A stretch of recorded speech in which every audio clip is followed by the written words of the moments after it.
அனைவருக்கும் வணக்கம். நான் ஒரு அரசு பள்ளி ஆசிரியர். அதாவது ஒரு அரசு பள்ளி ஆசிரியர் அப்படிங்கிறவங்க தன்னுடைய பணியையும் தாண்டி அதற்கும் மேலே தன்னிடத்தில் பயிலக்கூடிய அந்த குழந்தைகளுடைய ஆழ் மனதை எந்த ஒரு ஆசிரியரால் புரிந்து கொள்ள முடிகிறதோ, அதாவது அருணகிரி நாதர் சொன்னது போல நெஞ்ச கனகண்டும் கனிந்துருக வேண்டும். அப்படி இருந்தாதான் அந்த குழந்தைகளுடைய ஆழமான மனதிலே ஒரு ஆசிரியர் போய் உள்ள உட்கார முடியும். ஒரு ஆசிரியர் எப்போ ஒரு குழந்தையினுடைய சைக்காலஜி, அந்த மனசை நம்ம புரிஞ்சுக்கிறோமோ அப்பதான் அந்த குழந்தையினுடைய வளர்ச்சியானது ஒரு உயர்ந்த நிலையை அடைய முடியும். நம்ம வந்தோம், பாடம் நடத்தினோம், அவங்களுக்கு ஒரு ஹோம்ஒர்க் கொடுத்தோம் அப்படிங்கிறது ஒரு லைஃப் கிடையாது. ஸோ நம்மகிட்ட வரக்கூடிய குழந்தை எதனால படிக்காம இருக்குது, அதுக்கு என்ன காரணம்? அது நமக்கே நம்மளுடைய வாழ்க்கை கல்வி, அந்த குழந்தைகளுக்கு நம்ம கல்வியை கற்றுக் கொடுக்கறத விட வாழ்க்கை கல்வியை ஃபர்ஸ்ட் ஒரு ஆசிரியர் கற்றுக்கிட்டு அந்த குழந்தைக்கு நம்ம பாடத்தை போதிக்கணும். ஸோ இப்போ இந்த பிரச்சனைகளை எல்லாம் நம்ம தெரிஞ்சுக்கணும் அப்படிங்கிறதுக்காக இப்போ நம்ம அரசு பள்ளிகளில் பார்த்தீங்கன்னா தனியார் பள்ளிகளை விட அதிகமாக பார்த்தீங்கன்னா நிறைய கிராம கல்வி குழு கூட்டங்கள், அதே போல் நம்ம கல்வி மேலாண்மை குழு கூட்டங்கள் நடத்துகிறோம், அதே போல் பெற்றோராசிரியர் கூட்டங்கள் நடத்துகிறோம், நிறைய விழாக்கள் நடத்துகிறாங்க. அரசு விழாக்கள் தவிர கலை திருவிழா, ஒவ்வொரு குழந்தைக்குள்ளேயும் இருக்கக்கூடிய அனைத்து திறமைகளையும் வெளிக்கொண்டு வரதுக்காக நிறைய விழாக்கள்லாம் நடத்துகிறாங்க. ஸோ நம்ம ஒவ்வொரு முறையும் நம்ம பெற்றோர்களை சந்திக்கிறோம், நிறைய அவங்க குழந்தைகளுடைய பிரச்சனைகளை நம்ம சொல்கிறோம். ஆனாலுமே பார்த்தீங்கன்னா இன்னும் நம்ம இதில் ஒரு அரசு பள்ளியில் ஒரு ஆரோக்கியமான ஒரு வளர்ச்சியையும் அந்த சமூகத்தையும் அந்த பெற்றோர்களிடத்திலே காண முடியவில்லை. குழந்தைகள் ஆசிரியர் சொல்லுகின்ற பொழுது நிறைய முயற்சி செய்கிறாங்க. ஆனால் நம்ம எவ்வளோ இன்புட் கொடுக்குறோமோ அதுக்கான அவுட்புட் நம்மகிட்ட இன்னும் நிறைய கிடைக்கல அப்படிங்கிறது தான் என்னை பொறுத்த வரைக்கும் ஒரு பெரிய வேதனையாக இருக்குது. இப்போ நம்ம நிறைய நான் அவார்ட்ஸ் வாங்கியிருக்கிறேன். ஸோ ஒரு நல்லாசிரியர் விருது வாங்கியிருக்கிறோம், கனவாசிரியர் விருது வாங்கியிருக்கிறோம், அதுக்கப்புறம் நம்ம கலெக்டர் அவார்டு வாங்கியிருக்கிறோம், பெஸ்ட் ஸ்கூல் அவார்டு வாங்கியிருக்கோம். ஸோ இதெல்லாம் ஒரு ஆசிரியருக்கு பெரிய ஒரு விஷயம் இல்லை. இது நம்ம செய்யக்கூடிய பணிக்கு அவர்கள் கொடுக்கக்கூடிய ஒரு என்கரேஜ்மெண்ட், அவ்வளவுதான். ஆனால் ஒரு ஆசிரியருக்கு எது ஒரு என்கரேஜ்மெண்ட், ஒரு என்கரேஜாக இருக்கும் அப்படின்னா நம்ம என்ன சொல்றோமோ அதனுடைய வெளிப்பாட்டை அந்த குழந்தை தானாக தன்னுடைய வாழ்க்கையிலே உணர்ந்து அந்த கல்வியை கற்றுக்கிட்டு அதனுடைய வாழ்க்கையில பயன்படுத்தும் போதுதான் அந்த ஆசிரியர் கற்றுக் கொடுத்ததுடைய கல்வி வெற்றி அடையும். ஸோ அப்ப அந்த வெற்றி அடையாமல் தொய்வாகிறதுக்கு என்ன காரணம் அப்படின்னு பார்த்தா ஒவ்வொரு குழந்தைக்குள்ளேயும் ஒவ்வொரு பிரச்சனை. ஒரு ஆசிரியர் காலையில வந்தோம்னா ஒவ்வொரு குழந்தையும் அதனுடைய பிரச்சனை, ஹோம்ஒர்க் ஏன் செய்யல அப்படின்னா அது 1000 பிரச்சனைகள்.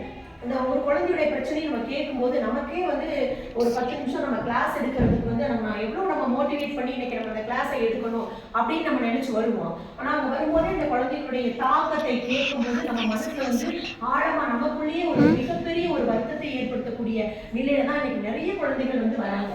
அதான் ஸோ பெற்றோர்களே நீங்க பாருங்க, ஒவ்வொரு வீட்லையும் என்னென்ன பிரச்சனைகள் நடக்குது.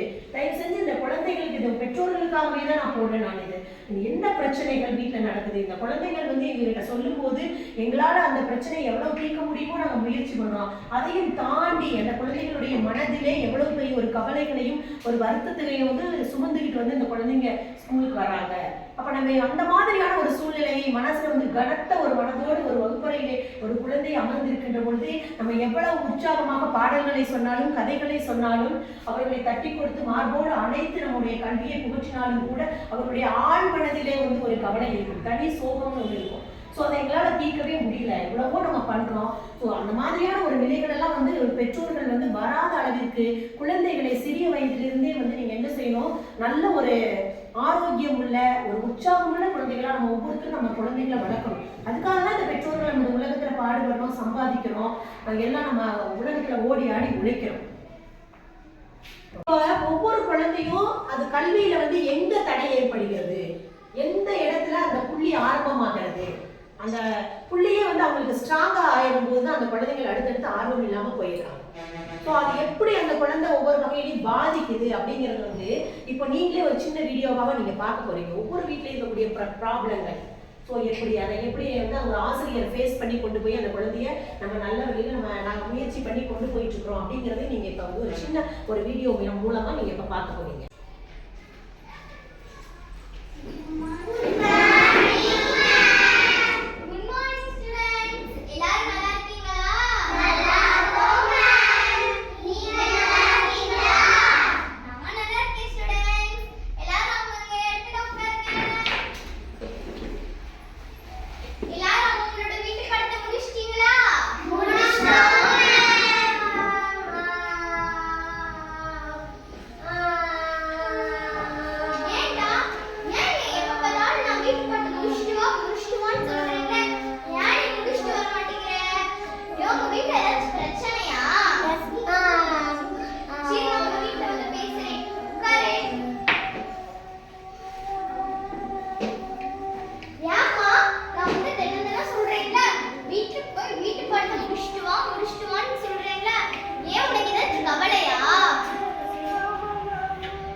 படிக்கவும் வேணாம் கிழிக்கவும் வேணாம் போய் படித்து தூங்க அப்படின்னு மேம் இப்படி சொல்லும்போது என்னால் படிக்கவே முடியல மேம்.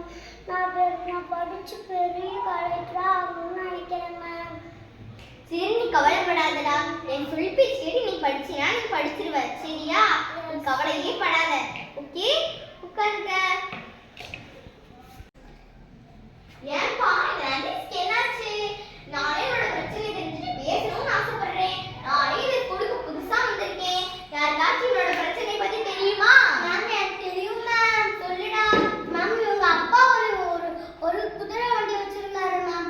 அதில் போறவங்க வரவங்க கொடுக்குற காசை வச்சு தான் மேம் அவர் வாழ்க்கையை ஓட்டிட்டு வந்தாரு. எங்க மாதிரி படிக்கிற குழந்தைங்களாம் அவரோட வண்டியில ஏறி இறங்கி ஸ்கூலுக்கு போவாங்க மேம். அப்போ ஒரு நாள் அவனுக்கு வந்து ஒரு கவலை வந்துச்சு மேம். ஏடா எல்லாத்துக்கும் குழந்தை இருக்கு, நம்மளுக்கு மட்டும் குழந்தை இல்லையே அப்படின்னு ஒரு கவலை மேம். அதனால தான் இவனை வந்து அவர் தத்தெடுத்துக்கிட்டாரு. அப்ப இவனுக்கும் அப்பா இல்லாம அந்த தாத்தாவுக்கும் மகன் இல்லாம ரொம்ப சிரமப்பட்டாங்க மேம். இப்ப 2 பேருக்கும் மகனும் அப்பாவும் கிடைச்சிட்டா ரொம்ப ஹாப்பியா சந்தோஷமா இருந்தாங்க மேம். அப்போ ஒரு நாள் இவனோட அப்பா உடம்பு முடியாம இறந்தே போயிட்டாரு மேம். இவனுக்குமே யாருமே இல்லை மேம். அதனால இவனோட சொந்தக்காரங்க கொடுக்குற சாப்பாடை வச்சு இது சாப்பிட்டுக்கிட்டு ஊருக்குள்ள போய் தெரிஞ்சுக்கிட்டு எங்க குளிச்சு கிளம்பி 7ஆம் நாள் குளிச்சு கிளம்பி ஸ்கூலுக்கு வருவாங்க மேம். இவனால் ஹோம்ஒர்க்கே எழுத முடியல. ஓ இதான் உனக்கு பிரச்சனையா? Yes, தேங்க்யூடா. எனக்கு ஒரு இடம் தெரியும். அந்த இடத்துல போய் இவனை சேர்த்து விட்டா இவன் நல்லா படிப்பான். தேங்க்யூ நீ சொன்னதுக்கு. Thank you ma'am. நீ ஏன்டா அழுகுற? உனக்கு என்ன கவலை? மேம்கிட்ட சொல்லு. மேம் அதை தீர்த்து வைக்கிறேன். என்னாச்சு சொல்லு. எங்க பாட்டி ஏதாவது சொன்னா எங்க அம்மா போய் எங்க பாட்டி கூட சண்டை போடுறாங்க மேம். எங்க தாத்தா ஏதாவது சொன்னா எங்க அப்பா போய் எங்க தாத்தா கூட சண்டை போடுறாரு மேம். 4 பேரும் இப்படி சேர்ந்து சண்டை போடுறாங்க மேம். இதனால எனக்கு படிக்கவே பிடிக்கல மேம். ஓ அப்படியா? நீ கவலைப்படாத சரியா? நீ நல்லா படிப்ப. என் சொல்லி பேச்சு கேட்டேன். ஒழுக்கமா ஸ்கூலுக்கு லீவ் போடாம வந்தீனா நீ படிச்சு பெரிய ஆளா ஆகுவ சரியா? நீ கவலையே படாத. மேம் பானுமதி வீட்ல அவங்க அம்மா அப்பா எப்படி சண்டை போடாம இருக்காங்க. அதனாலதான் மேம் அவ ஹாப்பியா ஸ்கூலுக்கு வரா. ஓ அப்படியா? நீயும் அந்த மாதிரி நான் ஒரு நாளைக்கே வந்து உங்க அம்மா அப்பாட்ட பேசுறேன். நீ கவலைப்படாத. உன் பிரச்சனை எல்லாம் நான் தீர்த்து வைக்கிறேன். நீ கவலைப்படாம ஒழுக்கா லீவ் போடாம என் ஸ்கூலுக்கு வா. நான் உனக்கு நல்லா சொல்லி தருவேன். மேம் நான் படிச்சு பெரியவனாகி பைலட் ஆகணும்னு ஆசைப்படுறேன் மேம். என்னால ஆயிர முடியுமா மேம்? கண்டிப்பா என் சொல் பேச்சு கேட்டு நீ நடந்தீங்கன்னா ஆயிருவ. லீவ் போடாம நீ வா ஸ்கூலுக்கு சரியா? பைலட் ஆயிருவ சரியா? அழுகாத. அழுக கூடாது. மேம் நான் பைலட் ஆயிருவேடா மேம்.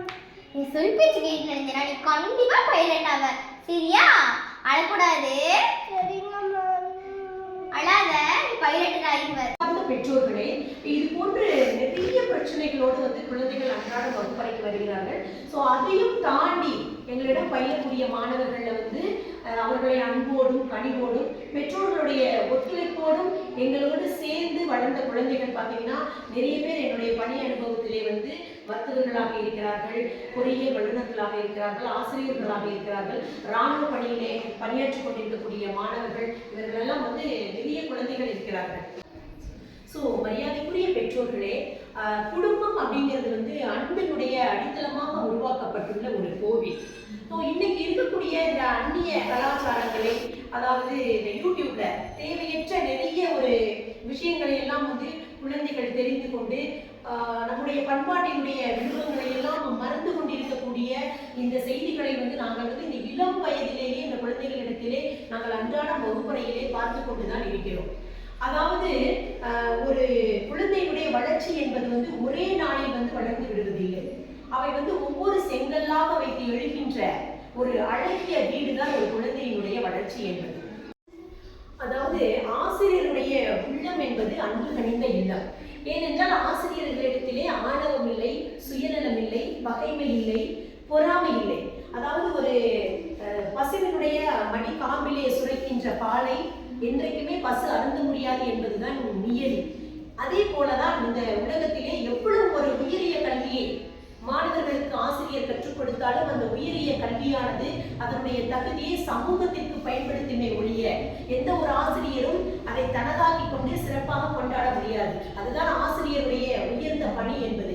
ஆகவே பெற்றோர்களே, நீங்களும் ஆசிரியர்களோடு ஒத்துழைத்து உங்களுடைய குழந்தைகளை இளம் வயதிலேயே அந்த வளரக்கூடிய அந்த பக்குவத்திலே அந்த குழந்தைகளுக்கு என்ன தேவையோ அந்த அரவணைப்போடு அந்த குழந்தைகளை பக்குவமாக வளர்த்து கொண்டு ஆசிரியர்களோடு சேர்ந்து ஒத்துழைத்தீர்களானால் இன்றைக்கு இந்த சமூகமே மிகப்பெரிய அளவிலே மாறிவிடும். இந்த உலகம் மிக பெரிய அளவிலே வளர்ச்சி அடையும். இன்றைக்கு ஆசிரியர்களை அரவணைத்து பெற்றோர்களை அரவணைத்து ஆசிரியர்களும் சேர்ந்து ஒரு சமூகம் உருவாக்கப்படுகிறதோ அன்றைக்கு நம்மிடையே பயிலக்கூடிய இந்த மாணவர்கள் மிக சிறப்பான ஒரு நிலையை சமூகத்திலே அடைய முடியும் என்பதை நான் உறுதிப்படுத்திக் கொண்டு இந்த மிக சிறப்பான ஒரு உரையாடலை உங்கள் முன் நான் உரையாடுவதற்கு எனக்கு கிடைத்த வாய்ப்பிற்கு நன்றி கூறி விடைபெறுகிறேன்.